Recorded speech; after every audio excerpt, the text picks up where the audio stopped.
Assalamualaikum warahmatullahi wabarakatuh.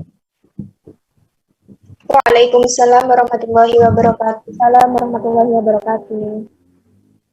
Di sini kami dari kelompok 8 akan mempresentasikan tentang pendekatan kelompok dalam manajemen kelas dan aplikasinya di SD kelas tinggi. Sebelum masuk ke dalam materi, sebaiknya anggota kelompok memperkenalkan diri terlebih dahulu. Yang pertama yaitu ada saya, Tasya Muafiro, dengan NIM 200210204101. Saya Khalifatul Rashidah dengan NIM 20021020438.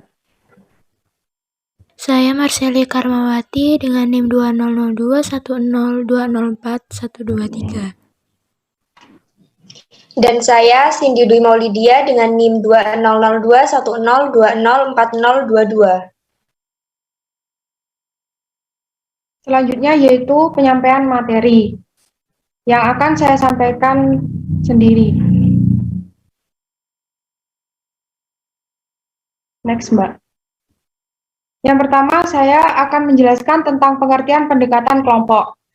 Pendekatan proses kelompok atau group process approach disebut juga pendekatan sosiopsikologis, merupakan pendekatan yang mengutamakan pengaturan dan pengoptimalan interaksi antar peserta didik dalam suatu kegiatan kelompok untuk mencapai tujuan pembelajaran sehingga proses belajar mengajar dapat berjalan dengan efisien dan efektif.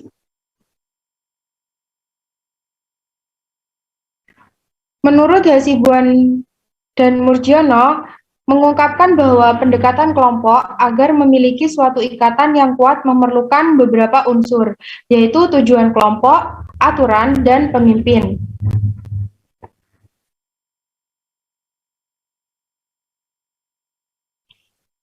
Unsur-unsur dalam pendekatan kelompok yaitu ada 3. Yang pertama ada tujuan kelompok, aturan, dan pemimpin.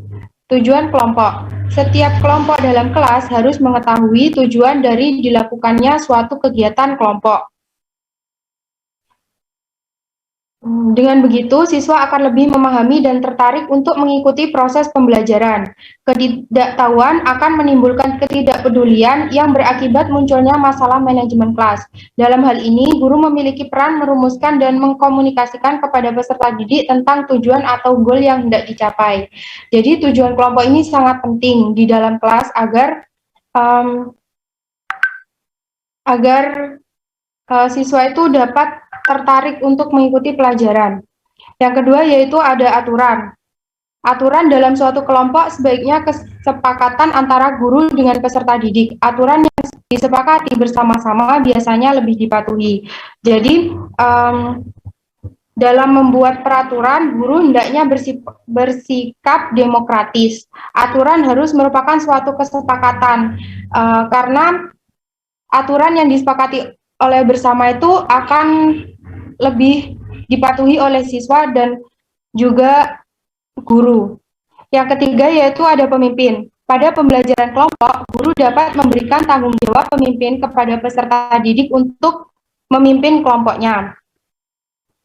Selain itu, dalam rangka menciptakan dan memelihara suasana kerja kelompok yang sehat, tugas lain adalah mendorong dan memeratakan partisipasi, mengusahakan kerjasama, mengurangi ketegangan, dan memperjelas partisipasi serta menerapkan sanksi. Jadi ketika teman kita menjadi pemimpin dalam suatu kelompok, kita itu lebih senang dan tidak tegang ketika menjalani pembelajaran di dalam kelas. Seperti itu.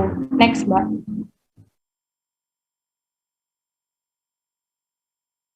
Menurut Richard A. Smoke dan Patricia A. Smoke mengemukakan bahwa ada 6 unsur yang menyangkut pendekatan kelompok dalam manajemen kelas, yaitu yang pertama ada harapan. Harapan berhubungan dengan tingkah laku anggota kelompok. Dalam hal ini adalah peserta didik yang mempengaruhi hubungan antar anggota kelompok, baik guru dengan peserta didik maupun antar peserta didik. Yang kedua yaitu ada kepemimpinan atau leadership.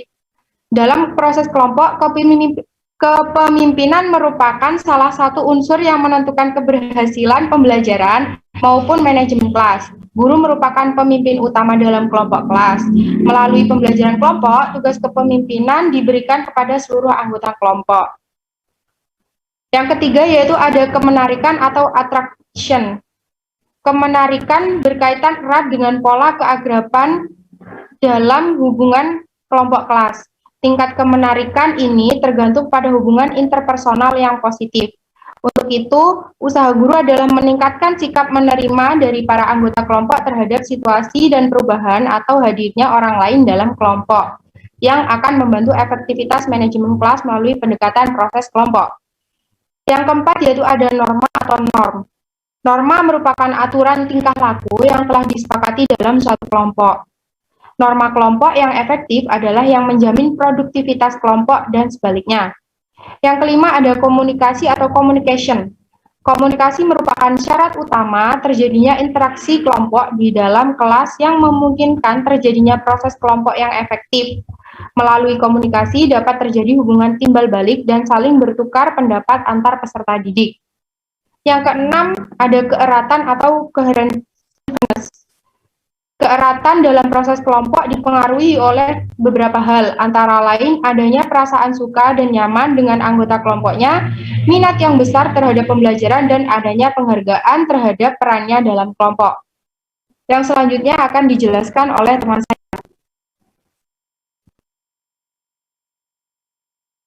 Selanjutnya yaitu peranan pendekatan proses kelompok dalam membentuk guru profesional. Seperti yang tercantum dalam Undang-Undang Sisdiknas, guru merupakan tenaga profesional. Guru dikatakan profesional sebab pelajaran, guru memerlukan suatu keahlian dan keterampilan baik dalam pengajaran maupun manajemen kelas, sehingga tercapai tujuan pembelajaran yang diharapkan. Untuk menjadi guru profesional, guru harus menguasai setidaknya 4 kompetensi atau kemampuan. Kompetensi tersebut meliputi kompetensi pedagogik, kompetensi kepribadian, kompetensi sosial, serta kompetensi profesional. Next, Mbak.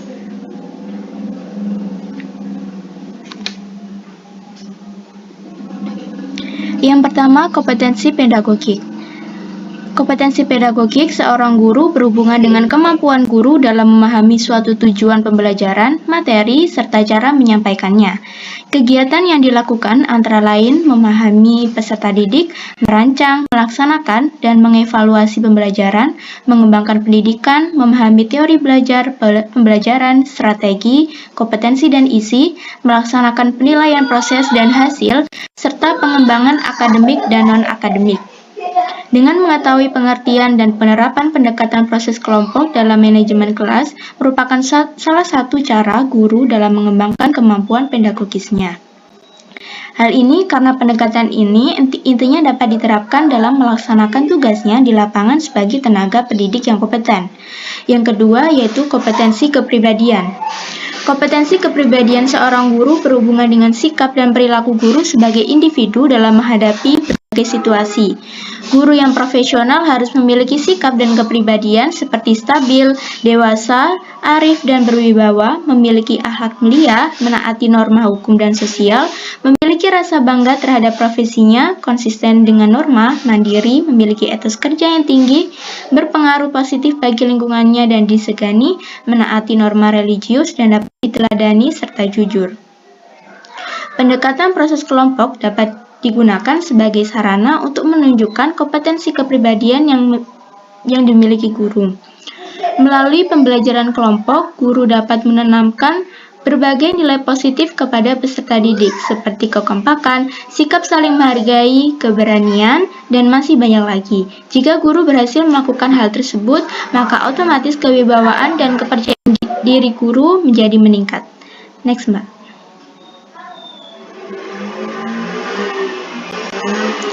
Untuk yang ketiga yaitu kompetensi sosial. Kompetensi sosial seorang guru merupakan kemampuan guru dalam berkomunikasi dan menjalin hubungan dengan lingkungan sekitarnya. Hal ini dapat dilakukan guru dengan bergaul dan mengakrabkan diri dengan peserta didik, rekan kerja, kolaboratif, suka menolong, mampu menjadi panutan, komunikatif, serta kooperatif. Sikap-sikap yang dikembangkan guru dalam kompetensi sosial ini dapat diwujudkan melalui interaksi dan komunikasi dengan berbagai komponen dan lingkungan pendidikan. Dalam pendekatan proses kelompok ini, interaksi lebih ditekankan pada komponen peserta didik. Di sini selain mengembangkan kompetensi sosialnya, guru juga mengembangkan kompetensi sosial peserta didik melalui berbagai kegiatan kelompok. Untuk yang keempat, yaitu kompetensi profesional. Kompetensi profesional merupakan syarat yang paling esensial dalam lingkup profesionalisme seorang guru. Dalam kompetensi ini, guru dituntut mampu menguasai keilmuan bidang studi, memahami langkah kritis pendalaman isi bidang studi, memahami materi, struktur, konsep, dan keilmuan yang menaunginya, mampu menerapkan dalam kehidupan sehari-hari, serta memahami metode pengembangan ilmu, telaah kritis dan inovatif terhadap bidang studi. Kompetensi ini mengharuskan guru untuk benar-benar memahami kedudukan suatu ilmu dalam pembelajaran maupun kehidupan sehari-hari. Pemahaman tentang konsep pendekatan proses kelompok ini merupakan salah satu langkah dalam memahami berbagai konsep pendekatan dalam manajemen kelas. Guru dapat mengembangkan sendiri berbagai pendekatan yang relevan ketika menerapkannya dalam kehidupan kelas, sehingga guru dapat berkreasi dan berinovasi menciptakan kondisi yang produktif dengan situasi yang tetap kooperatif. Untuk materi selanjutnya akan dijelaskan oleh teman saya.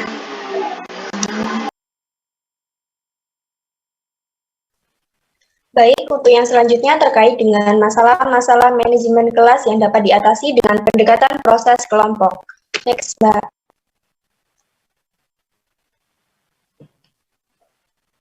Pada dasarnya, pendekatan proses kelompok dapat digunakan dalam menangani berbagai situasi permasalahan manajemen kelas.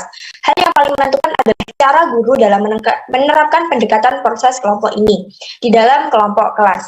Meskipun dengan pendekatan dan masalah yang sama, namun guru yang berbeda juga dapat memberikan hasil yang berbeda dalam menyelesaikan suatu permasalahan tersebut. Oleh karena itu, guru perlu mengetahui masalah yang biasanya muncul dalam manajemen kelas. Di sini, masalah dalam manajemen kelas terbagi ke dalam dua masalah, yaitu masalah individual dan masalah kelompok. Yang pertama yaitu masalah individual.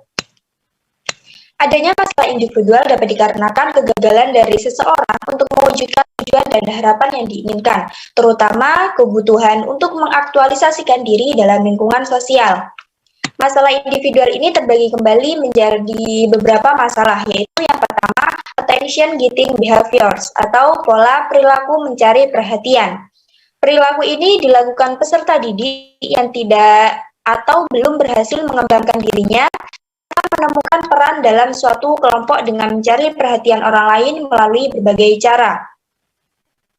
Melalui proses kelompok, diharapkan peserta didik menemukan suatu peranan yang sesuai dengan kemampuannya yang dapat diwujudkan melalui pemberian tanggung jawab kelompok. Dengan begitu, potensi peserta didik untuk menciptakan masalah dapat dicegah dan dialihkan untuk kegiatan yang lebih produktif.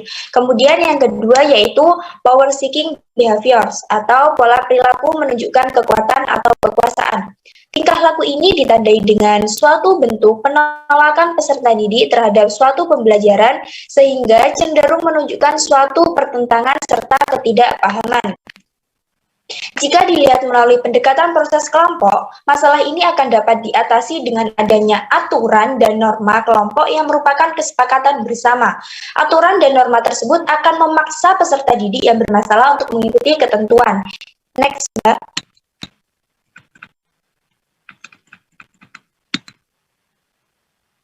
Kemudian yang selanjutnya yaitu revenge seeking behaviors, atau pola perilaku menunjukkan balas dendam. Perilaku peserta didik dalam hal ini sering merasa sakit hati dengan suatu bentuk kekalahan. Sakit hati tersebut diungkapkan dalam bentuk perilaku yang cenderung negatif dan merusak, sehingga persaingan yang terjadi kurang begitu sehat. Dengan begitu, pendekatan kelompok menjadi salah satu alternatif jika masalah tersebut berhubungan dengan penerimaan antar individu dan pengembangan kerjasama dalam suatu kelompok dalam kelas. Kemudian yaitu personal dan kemampuan. Bentuk perilaku ini ditandai dengan tingkah laku peserta didik yang pasif terhadap pembelajaran. Peserta didik sudah memiliki mindset bahwa dirinya tidak mampu melakukan benar dan akan selalu gagal. Dalam proses kelompok, masing-masing siswa akan memiliki hal yang lebih besar untuk berhasil baik secara individu maupun melalui keberhasilan kelompok. Selanjutnya, Kemudian yaitu masalah kelompok. Masalah kelompok dapat terjadi karena pembelajaran berlangsung dalam situasi kelompok kelas. Pendekatan proses kelompok dapat digunakan untuk mengatasi masalah yang berhubungan dengan kelompok seperti ini. Ada beberapa masalah kelompok dalam kaitannya dengan pengelolaan kelas, yaitu yang pertama, kurangnya kekompakan. Tanpa adanya kekompakan, maka akan menimbulkan resiko terjadinya suatu konflik yang berakibat proses kelompok menjadi tidak efektif. Hal yang utama perlu dilakukan adalah menumbuhkan rasa saling memiliki dan membutuhkan agar kekompakan dapat terbentuk. Kemudian yaitu kekurangmampuan mengikuti peraturan kelompok. Peraturan kelompok yang dibuat secara otoriter tidak akan berdampak baik untuk kegiatan kelompok itu sendiri. Jika peraturan tidak dibuat oleh seluruh anggota kelompok, maka tanggung jawab terhadap peraturan tersebut juga kurang. Apalagi jika peraturan yang dibuat terlalu sukar, maka peserta didik akan kurang bersimpati dengan peraturan tersebut. Kemudian yaitu reaksi negatif terhadap sesama anggota kelompok. Terkadang dalam suatu kelompok terjadi ketidakcocokan antara anggota kelompok yang disebabkan oleh beberapa hal, sehingga menimbulkan reaksi yang negatif. Reaksi negatif ini dapat muncul karena telah terjadi konflik sebelumnya atau dapat juga karena penyimpangan individu yang dilakukan salah satu anggota. Hal ini juga akan mempengaruhi keefektivitasan proses kelompok. Yang selanjutnya, Mbak. Kemudian yaitu penerimaan kelas atau kelompok atas tingkah laku yang menyimpang. Terkadang perilaku menyimpang yang dilakukan kelompok atau salah satu anggota kelompok mendapat dukungan dari kelompok atau anggota lain sehingga proses kelompok kurang terarah. Dalam hal ini, guru sebagai pemimpin utama harus memiliki kewibawaan yang kuat untuk mengarahkan kembali kegiatan. Kemudian, kegiatan anggota atau kelompok yang menyimpang dari ketentuan yang telah ditetapkan. Dalam kondisi lingkungan belajar yang kurang maksimal, konsentrasi dan semangat kelompok menjadi labil. Selanjutnya, Mbak.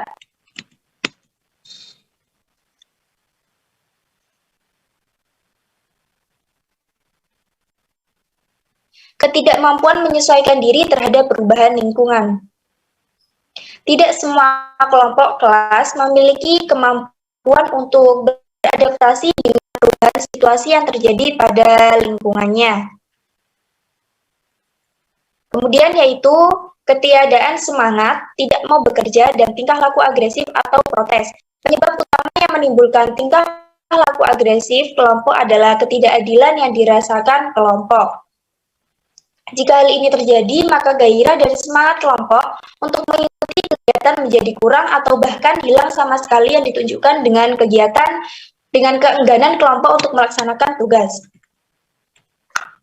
Selanjutnya, Mbak. Untuk yang selanjutnya akan dijelaskan oleh teman saya.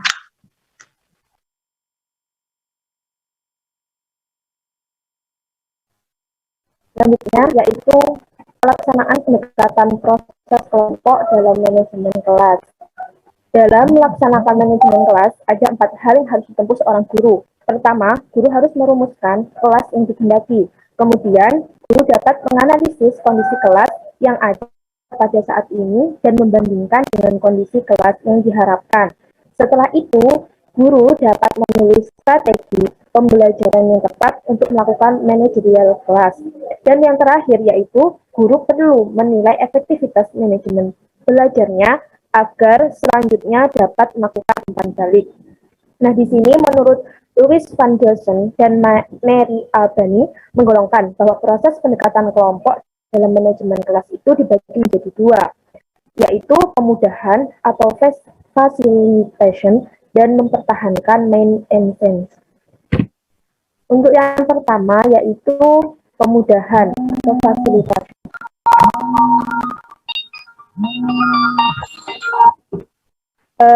Di sini terdapat 4 kegiatan pemudahan yang dapat dilakukan dalam proses pelaksanaan pendekatan kelompok di kelas, yaitu yang pertama, mengusahakan terbinanya kesatuan dan kerjasama. Dengan persatuan akan tercipta rasa saling menghargai perbedaan antar kelompok satu dengan kelompok yang lainnya, Selain itu, dengan kerja sama yang baik dan organisasi menjadi faktor penentu keberhasilan kegiatan kelompok. Nah, dalam proses pendekatan proses kelompok, guru harus membantu peserta didik kerjasama dan kesatuan dengan menyediakan kesempatan kepada siswa untuk melakukan diskusi, menanamkan kepada peserta didik perlunya untuk kerjasama dalam mencapai tujuan, saling membantu dalam menyelesaikan persoalan, dan dapat menciptakan suasana kelompok yang menarik dan menyenangkan dalam proses pembelajaran. Yang kedua yaitu mengembangkan aturan dan prosedur kerja.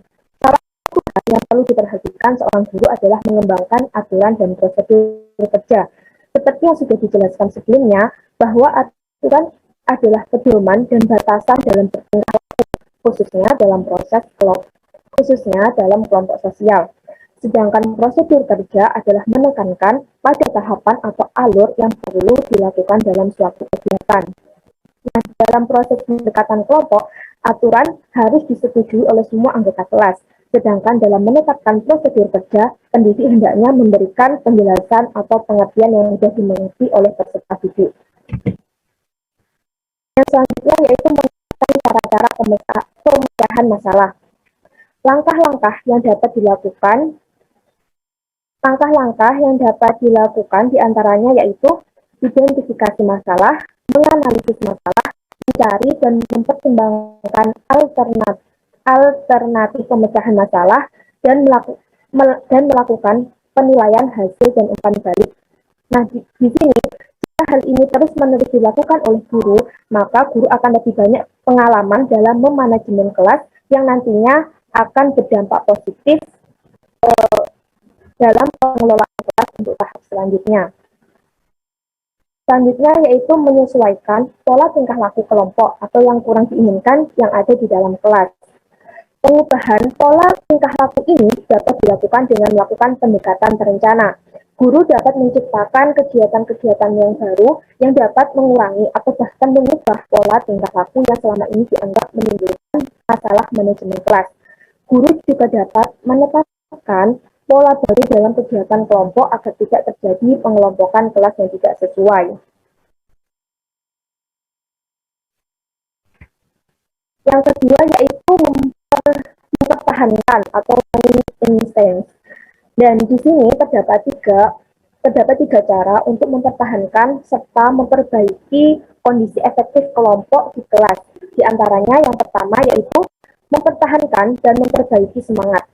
Di sini tindakan mempertahankan dan memperbaiki semangat itu memang sangat perlu dilakukan karena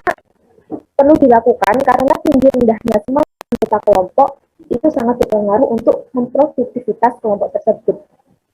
Semakin tinggi tingkat semangat kelompok, maka semakin tinggi pula produktivitas yang dihasilkan. Dan begitu pula sebaliknya, semangat yang muncul dalam suatu kelompok dipengaruhi oleh beberapa faktor. Antara lain, yaitu yang pertama ada interaksi dan komunikasi antar anggota kelompok yang terjadi di dalam maupun di luar kelompok. Keeratan anggota kelompok, serta pemahaman dan kepedulian terhadap kepentingan anggota kelompok dalam mencapai suatu tujuan yang diharapkan. Dalam hal ini, guru dapat melakukan pendekatan proses kelompok dan mempertimbangkan proses penyebaran kepemimpinan, menciptakan suasana yang santai, menarik, tetapi terarah, dan serta meningkatkan kerjasama antar anggota kelompok yang bukan merupakan persaingan. Yang selanjutnya yaitu mengatasi konflik. Guru dapat menyelesaikan konflik ini guru itu harus bersikap bijaksana dan tidak memihak agar proses penyelesaiannya dapat diterima oleh pihak yang bertentangan.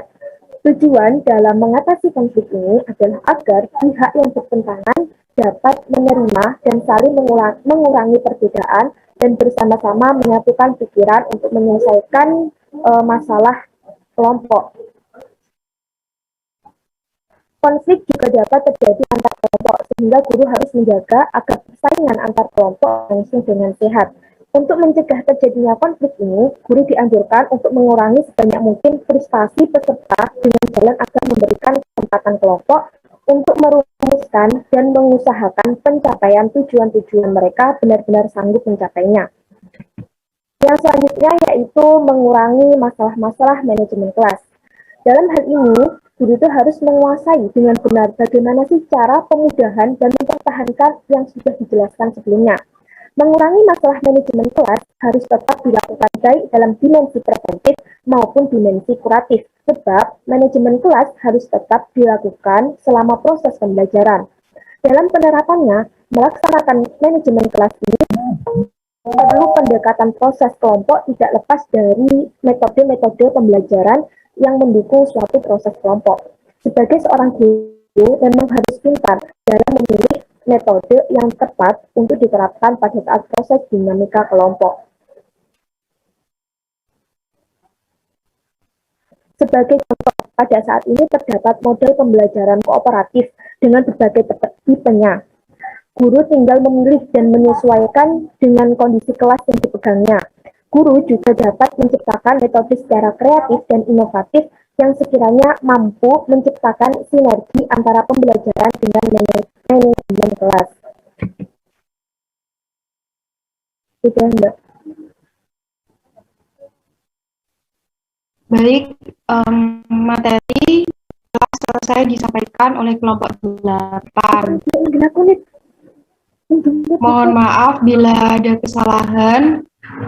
Jika teman-teman ingin bertanya, bisa bertanya di forum diskusi atau chat grup WA. Sekian dari kelompok 8. Mohon maaf bila ada kesalahan. Billahi taufiq wal hidayah. Wassalamualaikum warahmatullahi wabarakatuh.